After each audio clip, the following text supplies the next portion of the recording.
Bueno, muy buenas tardes a todas y a todos. Es realmente un placer estar aquí en la EAN finalmente. Un gusto además poder dirigirme a varios de mis colegas del Consejo y a profesores, señor rector, doña Cecilia, un gusto estar acá. Y por supuesto para hablar de un tema que me parece muy relevante para el trabajo que se está haciendo aquí en la EAN y para la reflexión que desde el propósito superior estamos haciendo en el Consejo. Y tiene que ver con el ámbito y el contexto contemporáneo en el cual vamos a desempeñarnos, y sobre todo ustedes, que calculo están todos entre los 18, los 20 años, 21, salvo las primeras dos filas, en que el promedio es mucho más halagador, mucho halagüeño, porque en manos de ustedes va a estar una condición o un reto tremendamente importante, y es el de habitar un nuevo planeta, incluso el de diseñar un nuevo planeta, porque durante los, pongámosle, 30 siglos de historia cultural que tiene la humanidad, que es realmente un tiempo muy corto, nos hemos encargado de modificar totalmente las condiciones de nuestro planeta, al punto de que estamos a punto de extinguirnos a nosotros mismos si seguimos en la misma tendencia. Pero digamos que no, que tenemos las expectativas de hacer las cosas de otra manera, porque todos queremos seguir adelante, y entonces tenemos que reconocer es la condición actual en la cual nos estamos moviendo, de qué planeta estamos hablando, de qué sociedades estamos hablando en este siglo XXI que empieza, y sobre todo porque los escenarios climáticos, y no lo voy a mencionar mucho más allá de este momento, son tremendamente preocupantes.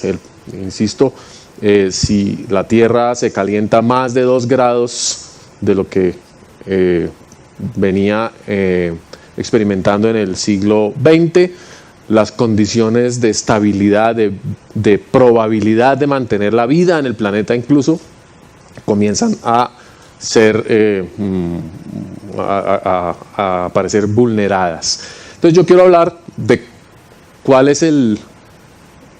son las condiciones en las cuales deberíamos pensar esa renovación radical de nuestra vida en el planeta, cuáles son los elementos que ustedes podrían querer considerar en esa reflexión, para que hablemos al final un poquito de cada uno de ellos. A ver, yo me esto zoom para adelante, listo. Hay al menos 5 ámbitos en los cuales, y aquí solo puse 4, se me olvidó el quinto, en los cuales quisiera que hiciéramos esta reflexión. El primero, una discusión muy vital, muy relevante en estos días acerca de la noción de naturaleza, sobre todo en los más jóvenes y hoy en día todavía en los más chiquitos. La naturaleza comienza a ser nuevamente un elemento tremendamente potente dentro del pensamiento. La protección de la naturaleza, las relaciones con la naturaleza, los servicios o las contribuciones que la naturaleza nos da. Hacía muchos años que no se hablaba tanto de la naturaleza. ¿Qué significa hoy en día? Eso es otra cosa, pero hablo de naturaleza recargada porque es una noción que está en la prensa, en los medios de comunicación, en la academia, en las religiones, está en todas partes. Polisemia vital, con lo que quiero decir que hay también una aparición de múltiples sentidos de la existencia de lo humano. Cada vez, aunque nos globalizamos más, aparecen más posibilidades de ser. Las personas pueden escoger con más libertad no solo sus profesiones, sino su identidad, el punto desde el cual van a desarrollar su actividad vital, y tampoco, y no necesariamente es una decisión permanente. Hoy en día las personas pueden ser una persona un tiempo y luego ser otra persona. Hay elementos de transiciones que se están cada vez presentando con mayor frecuencia y va a seguir sucediendo. Pero no solamente hay esa posibilidad, esa multiplicidad de experiencias vitales a las que ustedes pueden acceder, sino que hay una dificultad para definir cuáles son buenas y cuáles no son tan buenas. Es decir, cuando uno habla de la axiología hace referencia a los valores que acompañan esas decisiones. ¿Por qué yo querría ser una persona que cambia radicalmente? ¿Qué voy a mantener de mi pasado o de mí misma a través del tiempo? ¿Voy a seguir creyendo en lo que creía o voy a realmente convertirme en otra persona? Por supuesto hay unas continuidades que no se pueden ignorar, no se puede romper la conexión histórica interna, digamos, de las personas, y hay varios casos que yo les voy a mencionar o ejemplos de dónde sucede eso. Pero claramente hoy en día hablamos mucho de la memoria y de los valores que sustentan la memoria, y de la tradición y de la ruptura de la tradición. Eso hace que toda la humanidad esté siendo cuestionada en su categoría de grupo unitario, de grupo, incluso de especie. En un reciente congreso que asistí en Chile, organizado por el Senado de la República, la Comisión de Ciencia y Tecnología, con muchos invitados internacionales, el lema del evento era ¿qué especie queremos ser? Para una persona que se gradúa en biología, que pregunten qué especie queremos ser es un anatema. No es viable, es una pregunta no solamente poco lógica, sino incluso inmoral, porque nadie cambia de especie, y si cambiamos de especie estamos hablando de manipulación genética, estamos hablando de romper una barrera que nunca se ha roto en los seres humanos. Vean ustedes en las portadas de las revistas el debate más reciente sobre los bebés CRISP de la China, es decir, los primeros bebés transgénicos que nacen en este planeta. No estamos seguros de que sea realmente producto de esa tecnología, pero cada vez es más factible que lleguemos a ese punto de la edición humana.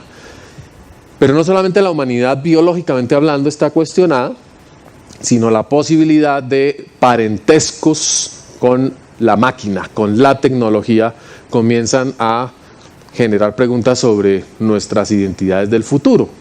Ya todos nosotros, todas tenemos muchas prótesis, tenemos nuestros teléfonos inteligentes, tenemos todo este equipamiento de comunicaciones, tenemos conexiones incluso médicas, marcapasos, prótesis biónicas, en fin, que hacen que nuestra identidad orgánica también esté cuestionada.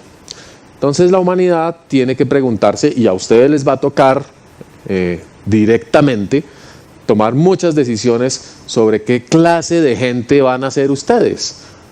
Algunas de las decisiones serán muy arriesgadas, otras serán más convencionales, pero indudablemente este siglo está marcando una ruptura histórica probablemente tan importante para la humanidad como el descubrimiento del fuego, la invención de la agricultura o el descubrimiento o el advenimiento de la era industrial, por decir solo unos pocos hitos. En ese sentido, los 5 ámbitos, estos sí son 5, los 5 ámbitos de innovación, esos eran los 5, los otros eran el contexto. Los 5 ámbitos de innovación radical están constituidos por estos. Como les decía, nuestra relación con las máquinas, cómo se está dando, hasta qué punto vamos a fusionarnos con las máquinas o vamos a establecer relaciones de distinta índole, hasta qué punto podemos llegar a ser devorados por las máquinas, desplazados como algunas personas anuncian o temen. Cuando hablamos de relación con las máquinas, necesitamos pensar en las nuevas ecologías. ¿Qué quiere decir ecología? Es la ciencia que estudia, o la disciplina que estudia las relaciones de los seres vivos con su entorno. Normalmente se ha interpretado la ecología como las relaciones entre las especies vivas, pero el entorno es el agua, los minerales, los automóviles, las licuadoras y los teléfonos celulares. De manera que para la ecología un teléfono celular equivale a una especie. y se estudian las relaciones entre los seres humanos, los perros, los árboles y los celulares, y no hay ningún problema porque hay una perspectiva sistémica en ello. Para eso tenemos que pensar nuevamente en nuestro cuerpo. ¿Cuál es el cuerpo humano del presente? ¿De dónde proviene? ¿Y cómo estamos manejando nuestro cuerpo? Nunca antes, tal vez en tiempos de los griegos y los romanos, comenzamos a tener una preocupación específica por el cuerpo, tan marcada, pero nunca antes habíamos pensado en el cuerpo de una manera tan explícita. No la habíamos puesto en juego de una manera, digamos, tan multifacética. Ya no solamente en los deportes, por ejemplo, ya no solamente en el desempeño del cuerpo en múltiples ámbitos, sino también en la modificación de la fisiología y de la anatomía. Fisiología, podemos modificar nuestra percepción a través de las drogas, podemos destruir nuestro cerebro a través de las drogas también y nuestra vida entera. Podemos modificar nuestra anatomía inicialmente desde el punto de vista estético, pero progresivamente desde el punto de vista funcional. Podemos cambiar de sexo, no genéticamente hablando, pero por lo menos desde el punto de vista de apariencias, comportamientos, expresiones, roles, en fin. Entonces, nuestro cuerpo está en juego. Pero no solo nuestro cuerpo, los cuerpos de todos los demás seres también, porque lo que le podamos hacer al nuestro, se lo podemos hacer a otros. Podemos seguir domesticando a la naturaleza como lo hicimos durante 6.000 a 7.000 años. Queremos crear nuevas variedades de mascotas. Indudablemente eso sucede todo el tiempo.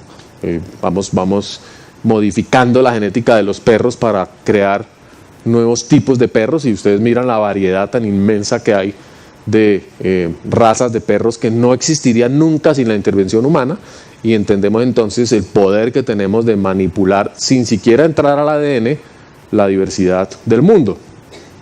Pero podemos deforestar el planeta más de lo que ya hemos hecho, y lamentablemente lo estamos consolidando en este momento. Estamos deforestando entre 200 y seguramente las cifras de este año van a ir por alrededor de las 300.000 hectáreas de selvas en Colombia. Es decir, nuestro ambiente, nuestro hábitat está siendo transformado a una velocidad impresionante. Estamos llenando nuestros ríos de mercurio, no estamos siendo capaces de manejar nuestros desechos, cosas muy básicas de las características de nuestro hábitat. Y por supuesto ya cambiamos nuestra atmósfera de una manera totalmente irreversible. Bueno, a menos que un milagro tecnológico aparezca, tenemos más de 420, 430 partes por millón de carbono en la atmósfera, producto de la acumulación de gases de efecto invernadero en los últimos 50 años. Eso hace que el planeta esté viviendo una era equivalente a la del Paleoceno. Hace 40 millones de años no había esas condiciones planetarias. De manera que, ustedes saben, si recuerdan, los humanos tenemos máximo 3 millones de años de existencia en este planeta. Si estamos hablando de que solo hace 40 millones de años había estas condiciones de CO2, quiere decir que los humanos nunca habíamos vivido en este planeta. Este es un planeta como Marte. Estamos en un hábitat completamente distinto, con unas relaciones con otros seres vivos completamente distintas, con unas posibilidades de ser completamente distintas, y esto afecta las otras dos cosas que son las respuestas colectivas que damos, las formas de producción, ¿cierto? El rol de la minería, la agricultura, todo lo que le hacemos al mundo, y las formas de organización y sobre todo de comunicarnos y ponernos de acuerdo para hacer cosas. Y en estas dos es muy importante pues el tema de las identidades culturales, quiénes somos colectivamente hablando y cómo nos constituimos colectivamente hablando. Los pueblos indígenas del Piedemonte del Putumayo utilizan el ayahuasca, utilizan el yagé. Desde que cumplen 12 años comienza el proceso de inducción, y es una tecnología milenaria para modificar la percepción y la capacidad de comunicación y de llegar a acuerdos colectivos. Para los Siona, los Cofán y otros pueblos del Putumayo y del Ecuador, es un mecanismo para construir identidad colectiva y decisiones colectivas, que implica acuerdos muy cercanos. Lo más parecido a eso que tenemos nosotros, pues son las redes sociales. Cada vez tenemos más comunidades virtuales, cada vez tenemos más capacidad de interactuar los unos con los otros y de maneras muy extrañas y muy distintas a las que en el pasado se dieron. En estos 5 ámbitos de innovación radical hay un factor fundamental que está siempre presente y es el bienestar, la satisfacción, el goce, el placer. ¿Qué es lo que mantiene a los seres humanos activos y en búsqueda de algo, en búsqueda de sentido, en búsqueda de razones de vida? Pues claramente esas modificaciones que hay de todos estos ámbitos tienen esa preocupación, tienen esa lógica. Yo quiero disfrutar más la vida a través de mi relación con las máquinas. Quiero disfrutar más la vida a través de mi propio cuerpo. Quiero disfrutar la vida a través de las relaciones con los demás seres que configuran mi hábitat. Quiero equivalente en estas últimas 2 circunstancias. Entonces, estas son las únicas imágenes que tengo de letras, porque a partir de aquí lo que voy a mostrar son imágenes que nos lleven un poquito a reflexionar sobre el alcance de esos retos, sobre lo que puede estar pasando en distintas partes del mundo alrededor de cada uno de estos temas. Esta imagen de Pablo Amaringo, que es un pintor peruano, hace referencia al retorno de la naturaleza como un ente con derecho, como un ente que nos habla de frente, que nos habla a los ojos. Si todos pensamos en las culturas ancestrales amerindias, pero váyanse ustedes a Grecia, váyanse a los asirios, váyanse a cualquier cultura del mundo, encontrarán que en su construcción explicativa del tiempo hay una referencia a un momento en el que nosotros éramos animales y los animales eran gente, éramos parientes de, y las religiones politeístas tenían claro quiénes eran las representaciones de los distintos dioses. Con el tiempo eso fue evolucionando, fue encontrando 2 caminos, o el camino que acepta la revelación de un Dios único que ya es abstracto y que ya no tiene una manifestación específica en la naturaleza, sino es toda la naturaleza, o el camino de la desaparición de la naturaleza como un ente consciente, y aparece la modernidad y la ciencia en la cual nosotros le decimos a la naturaleza: usted es un objeto de estudio, yo me lo puedo comer a usted, yo puedo domesticarlo, yo puedo utilizarlo, o yo puedo conservarlo y hacer lo que quiera. Hoy en día está pasando lo contrario. La Corte Constitucional nos dice: el río Atrato tiene derechos. Los pueblos andinos nos dicen: las montañas son gente. Muchas personas hoy en día consideran la selva como una entidad con conciencia, un poco derivados de la hipótesis Gaia, aunque la profesora Margulis, que fue la que la postuló, dijo que era una manera errónea de entenderla, de que hay una especie de telepatía global entre todos los seres vivos, de que el planeta está vivo. Pero la noción de madre tierra, que circula fuertemente hoy entre el ambientalismo, tiene mucho que ver con esa recuperación de la idea de que tenemos una relación especial con los animales, pero los animales tienen agencia, es decir, tienen niveles de conciencia y sensibilidad, y por eso podemos hablar con ellos, nos podemos relacionar con ellos. El animalismo, que es un movimiento absolutamente contemporáneo, tiene mucho que ver con esta particularidad. ¿Cuántos de ustedes tienen mascota? Levanten la mano. 90%. ¿Cuántos de ustedes conversan con sus mascotas? Todos, si no, ¿para qué tiene una mascota? ¿Sí? Para darle de comer, cambiarla de mesa, ponerla de... No, uno conversa con su mal, uno le da agencia a su mascota y pelea por sus derechos y defiende a la mascota como parte de la familia, como parte de una relación, y progresivamente esa agencia se va haciendo más compleja. Ya no solo uno conversa, sino le confiesa sus más íntimas dudas sobre la vida, sobre el amor, sobre la filosofía, y pues dependiendo de la raza entiende más o menos, ¿no? Uno sabe que a los French Poodle no les importa mucho la humanidad. Por supuesto, no todos somos capaces o entendemos muy bien qué significa darle agencia a la naturaleza. Y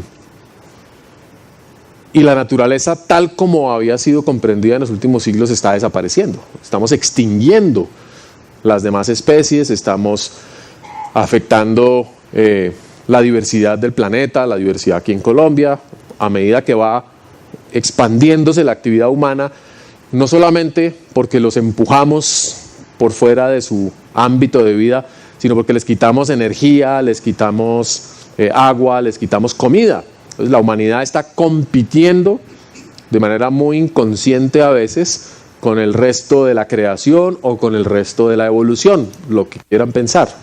Y vamos convirtiendo a los demás seres vivos en objetos digitales, en objetos narrativos, en objetos de museo. Lo cierto es que gran parte de la vida orgánica actual está progresivamente desapareciendo y no estamos seguros de eso qué implicación va a tener en el planeta como tal. Una noticia que uno dice, uy, pero ¿esto qué puede significar?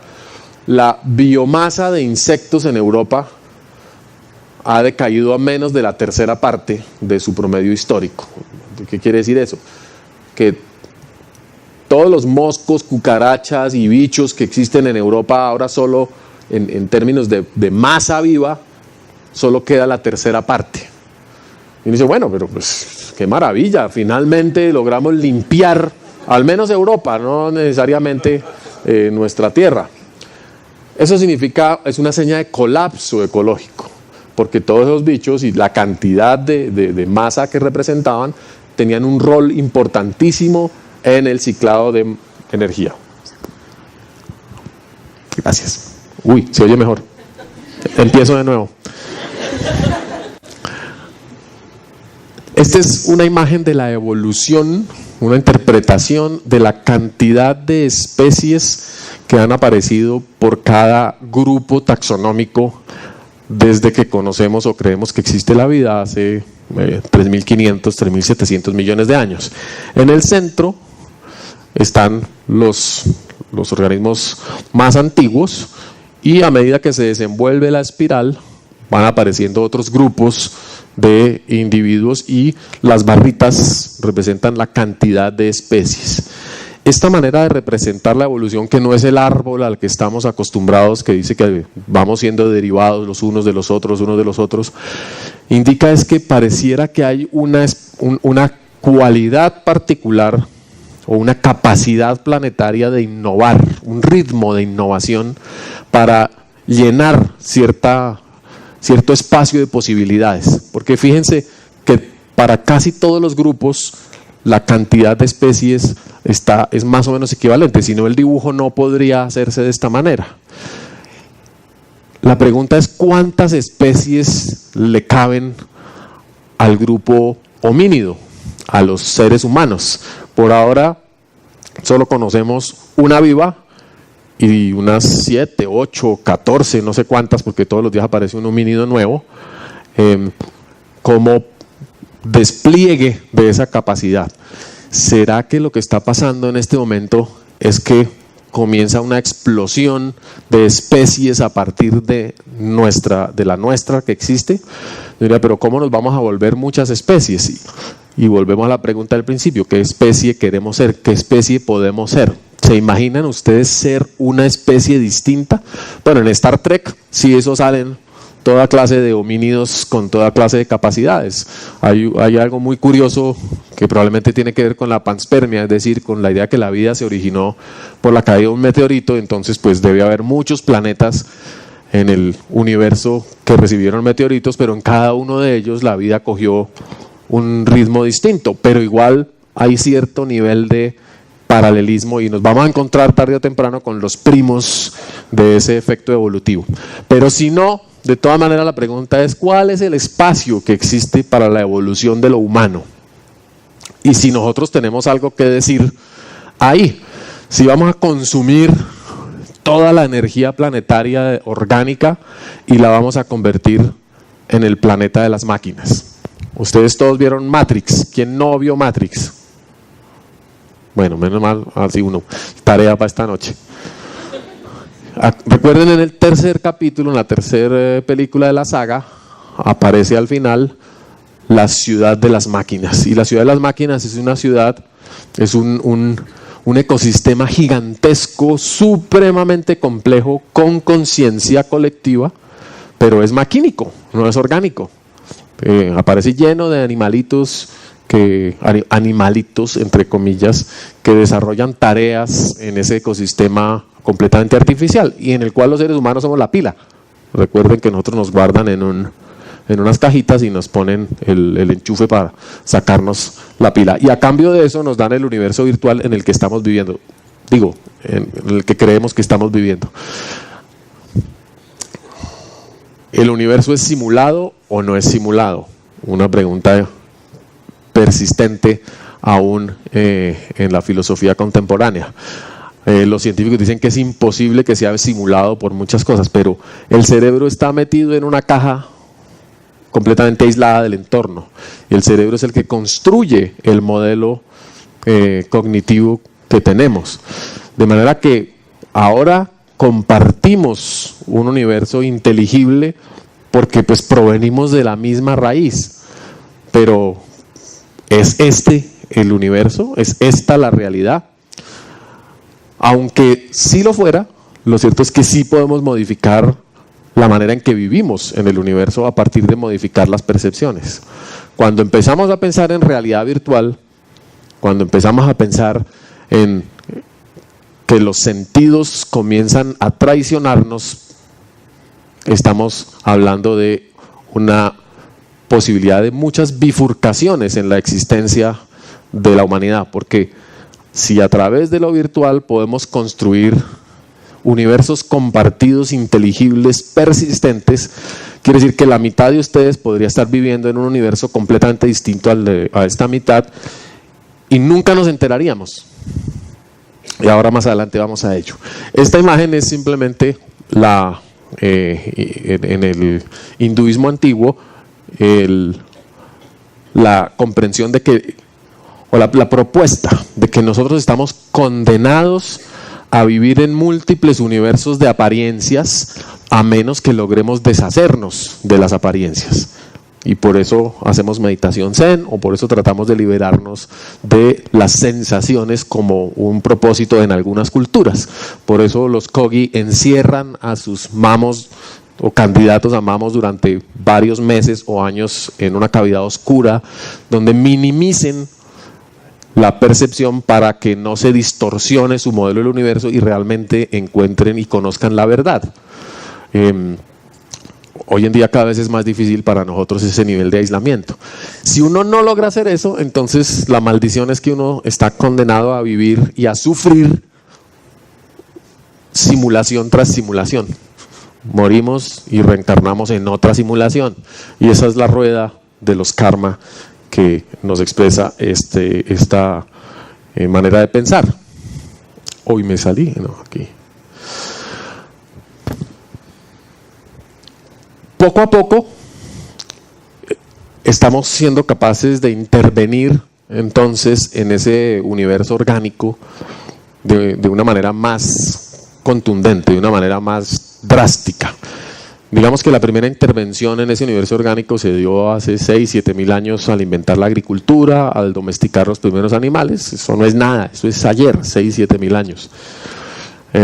Y hoy en día tenemos un mundo lleno de seres vivos alterados.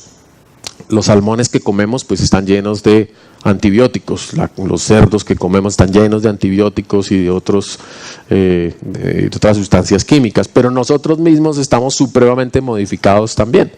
Nuestro sistema inmune, el de todos ustedes, está modificado por las vacunas. Ya no, esa virginidad la perdieron hace mucho tiempo. Tienen muchas más cosas modificadas sin darse cuenta, a partir incluso de las dietas contemporáneas. Los seres humanos nunca habíamos ni comido ni dado de comer de la manera que hacemos hoy en día. Y por eso todos los indicadores de longevidad, los indicadores de morbilidad, los indicadores de riesgo son únicos, son exclusivos de este momento histórico. Hay gente que dice que vivimos muy mal en esta época, que la comida está llena de químicos, que la atmósfera es una basura, que estamos destruyendo todo. Pero al mismo tiempo nunca habíamos vivido tan bien, nunca habíamos estado tan sanos, nunca habíamos sido tan sabios, en el sentido de que nuestro cerebro está bien nutrido, es potente, nunca habíamos tenido tanta capacidad de ensamblar respuestas, de hacer cosas. Entonces comenzamos a revolver cada vez más lo orgánico con lo inorgánico. Este es un primer robot que rompe la idea de que los robots son máquinas, porque es un robot de silicona, es un robot elástico, que está en principio basado en la funcionalidad de un calamar. En ese sentido es biomimético, copia el calamar, pero no está vivo. En la medida en que la capacidad de construir robots de este tipo evolucione, la biomímesis se va a hacer más perturbadora, por decir una sola cosa. La apariencia o la verosimilitud orgánica, y no estoy diciendo humana o antropomórfica, ¿qué tal que empecemos a llenar el planeta de robots plausibles? Y robots que no solamente simulan ser animales, sino que se comportan con funciones ecológicas. ¿Qué hace un pulpo? Un pulpo es un depredador, un pulpo es un consumidor de peces, un pulpo abre ostras, en fin. Podríamos hacer pulpos maquínicos, elásticos, para resolver o reequilibrar ecosistemas, para llenar nichos que nosotros mismos hemos destruido. Es decir, pero qué gracia si son robots, qué gracia si no están vivos. Y vamos a llegar a la pregunta en algún punto de este siglo en que nos toca volver a reflexionar sobre el significado de la vida. Con inteligencia artificial vamos a tener muchos más problemas. Y ustedes han visto todas esas películas sobre la pregunta con la cual uno debería ser capaz de identificar o no si una máquina es consciente o no. Nada fácil. Pero para no meternos en esos problemas, yo solo les presento una especie nueva del ecosistema. Hace un par de años está siendo experimentada y es un pequeño monitoreador de condiciones de la calidad del agua que funciona con fotosíntesis. Es un robotcito que tiene unas plantas encima y unos paneles solares, y entonces hace fotosíntesis y la energía que deriva de ahí le permite moverse libremente por años y tomar muestras. Tiene un pequeño ordenador que le dice, tome muestras, esa es su tarea vital. Entonces este bicho inofensivo es un elemento nuevo del ecosistema, pero este bicho ya no sé qué tan inofensivo sea.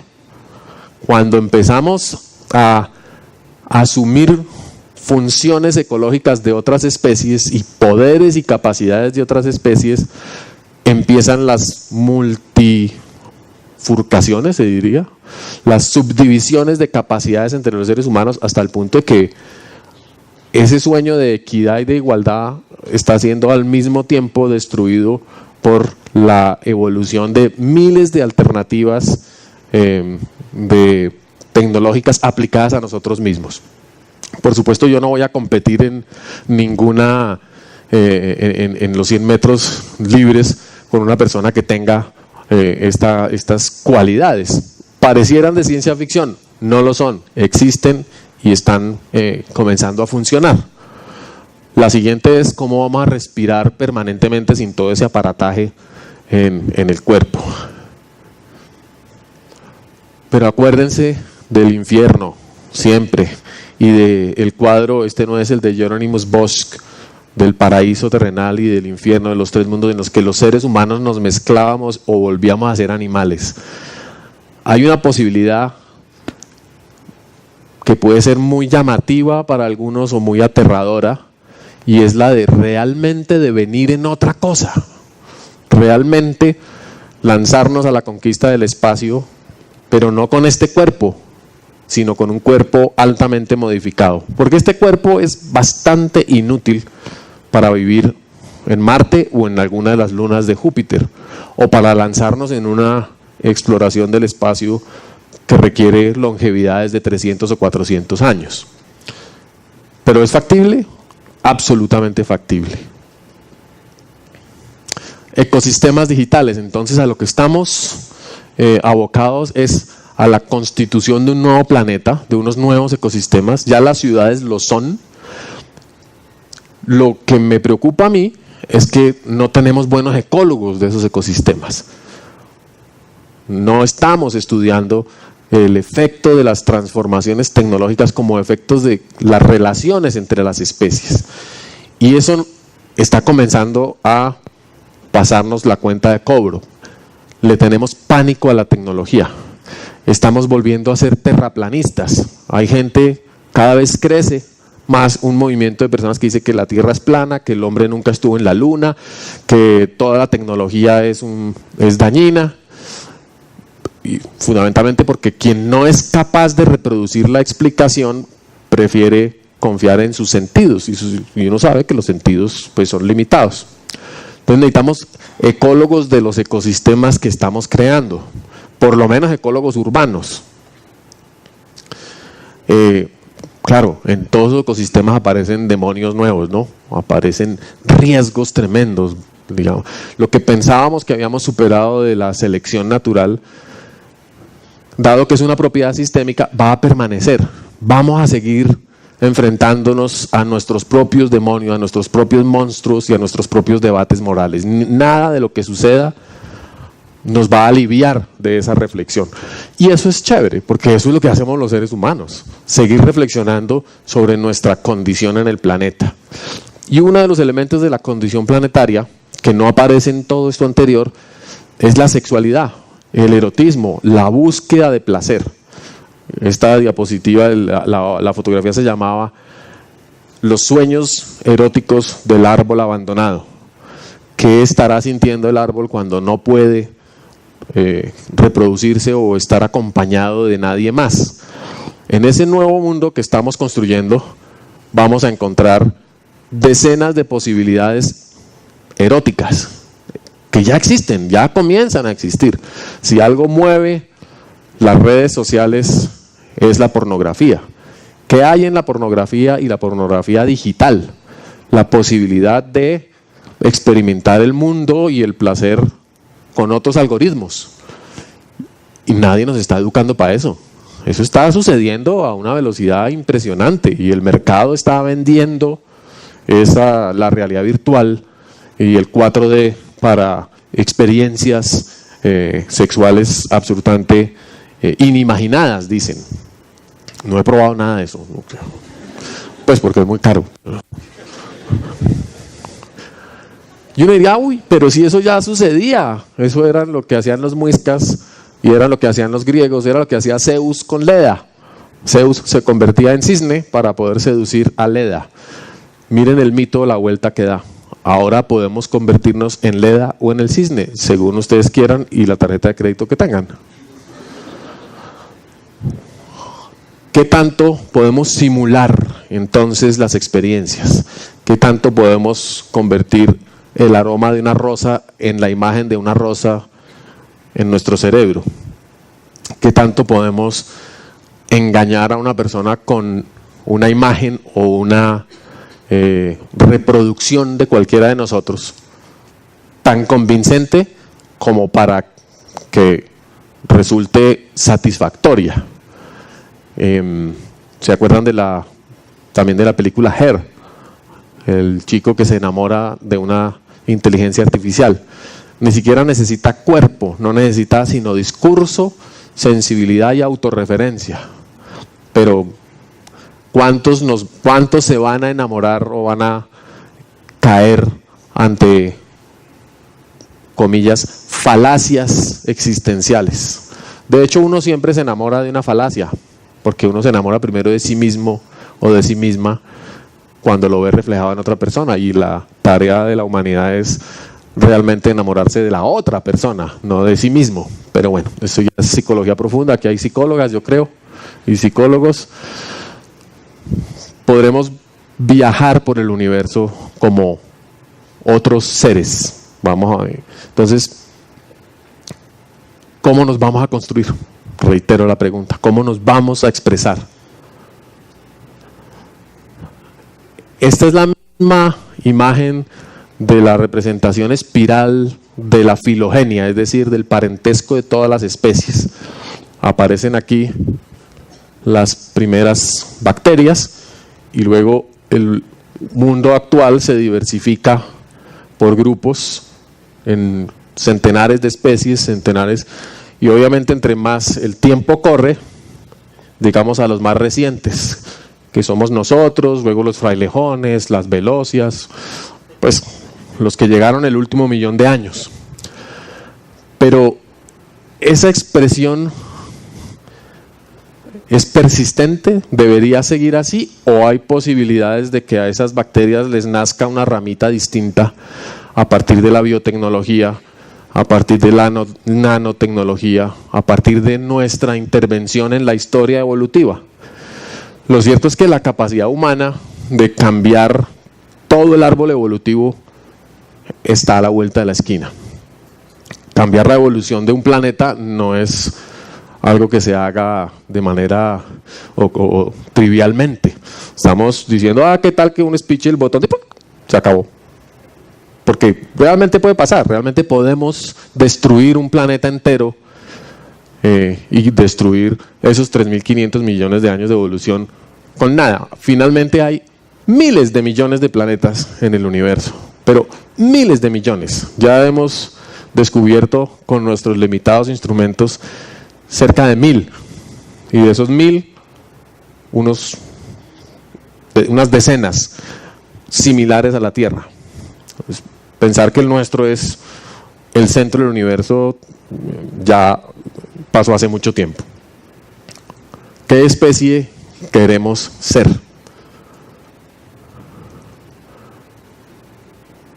Voy concluyendo entonces con algunos elementos para la conversación. ¿Cuáles son las respuestas que hasta el momento hemos dado a ese contexto, digamos, y a esos retos de innovación? Hemos trabajado profusamente las neurociencias y la comunicación entre individuos de nuestra especie y de otras especies. Cada vez más rápidamente entendemos cómo funciona el cerebro y estamos a punto de construir un ordenador con la misma capacidad de procesamiento que un cerebro humano. Algunos se preguntan, bueno, entonces ¿podremos descargarnos en un computador? Uno no sabría muy bien esa interfase cómo sucedería.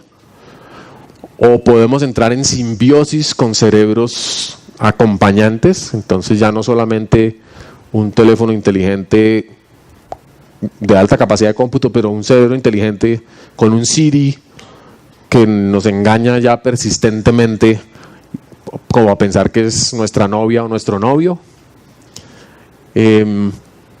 Ahí vamos a tener muchísimos problemas de representación y de relacionamiento y de salud mental, ¿sí? Porque si todos vamos a tener unas inteligencias artificiales hechas a imagen y semejanza de nuestros deseos y de nuestro hedonismo, pues todos lo vamos a enloquecer, definitivamente.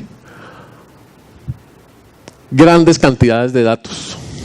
El Big Data la información que se está acumulando en los cerebros globales, en las nubes, es impresionante. Y a partir de esa cantidad de información es que estamos empezando a rediseñar el mundo.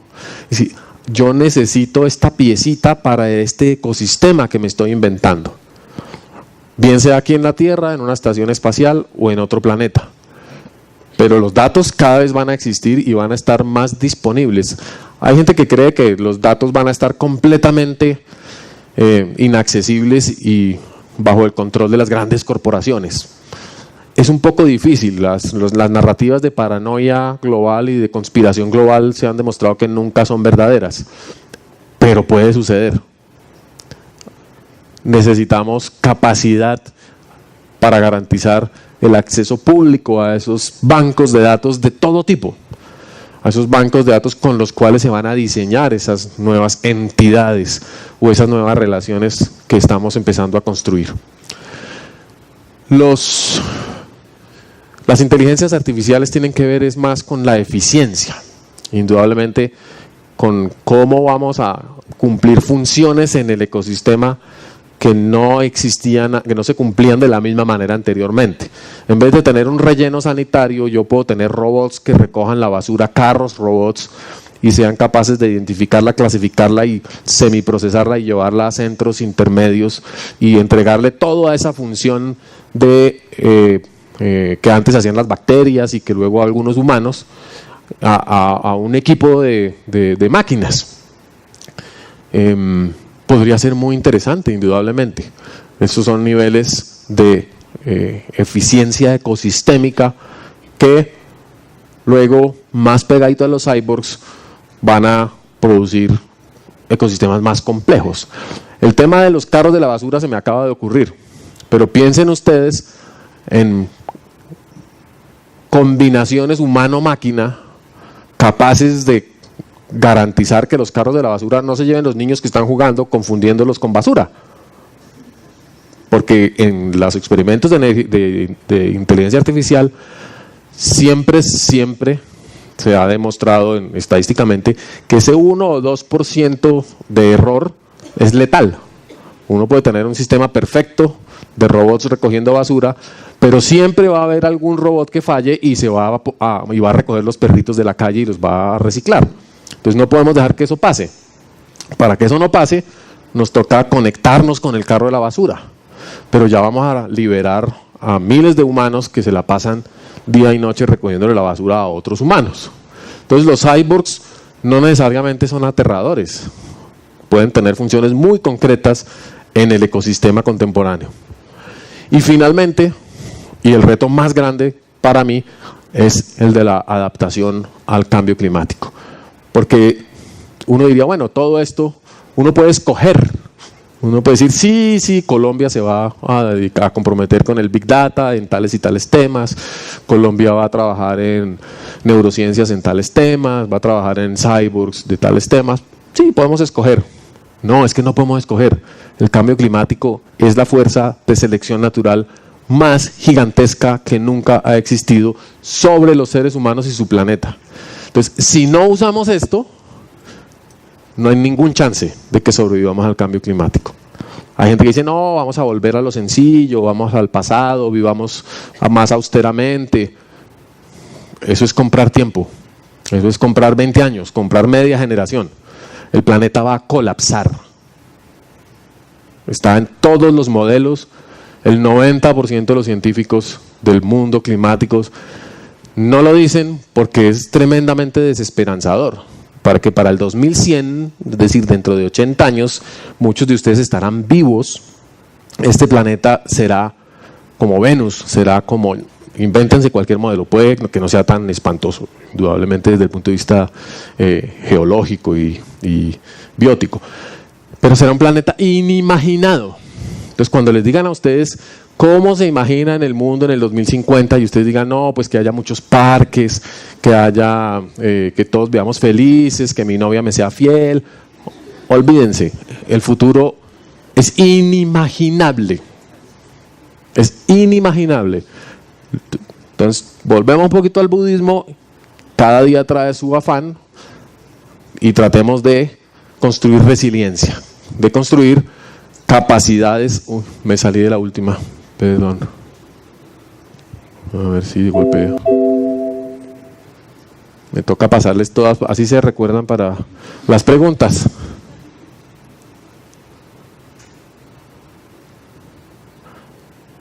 Pero ahora le gustó fue el escarabajo, joven.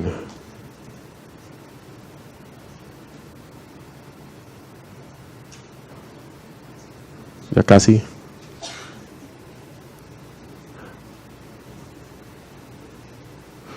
Entonces, ¿se acuerdan de la segunda diapositiva? Donde yo hablaba de los 5 ámbitos, no tenían esa conclusión de qué significan operar en esos ámbitos.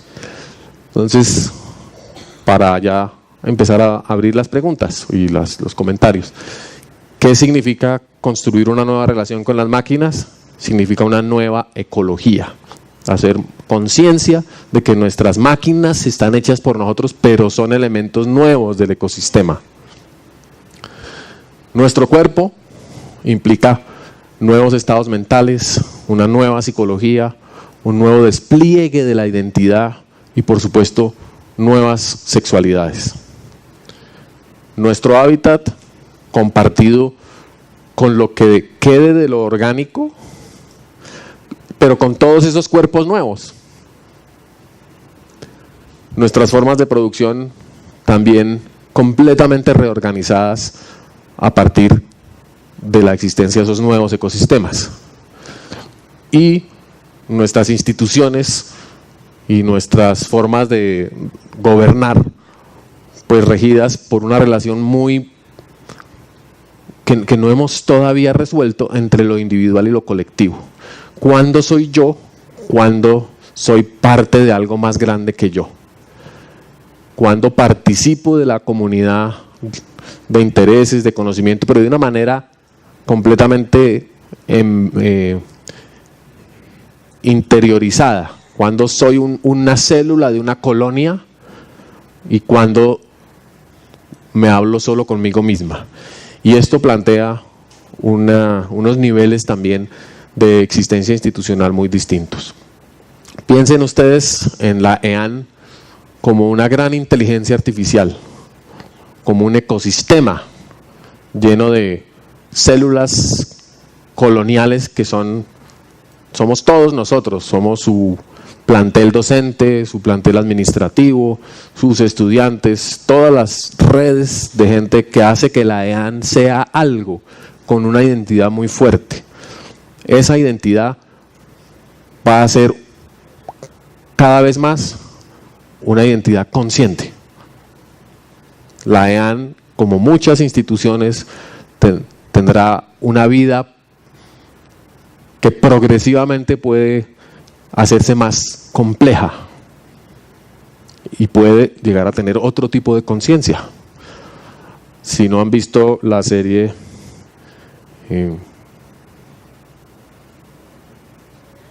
Carbono Alterado, véanla. Muchas gracias.